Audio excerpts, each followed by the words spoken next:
colors, they play a vital role in design, and in everyday life. You could draw your eye into an image, evoke a certain emotion, even communicating something important without using words at all. So how do we know which colors look good together, and which ones don't? The answer is simple. The color theory. Let's start with the very beginning, with a refresher on the basics. Do you remember learning about primary colors, the red, yellow and blue?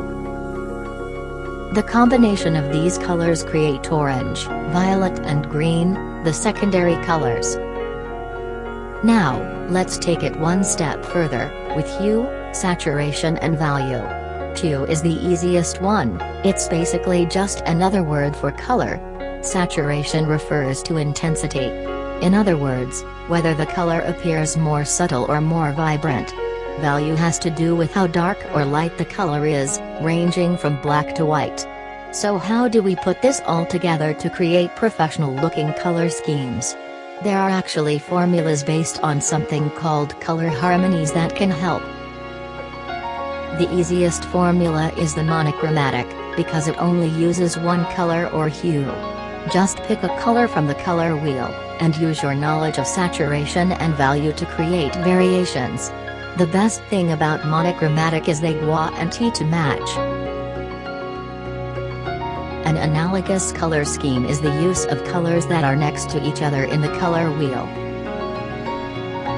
Complementary colors are the opposite of each other in the color wheel. For instance, red and green. To avoid color schemes that are too simplistic, add some variety by introducing lighter, darker and desaturated tones. Every color sends a message. It's important to consider the tone of your project, and choose a color palette that fits. Everywhere you look there is color, color and color. It could be intimidating in using it into your work, but it doesn't have to be. Just keep experimenting and remember what you have learned in the color theory.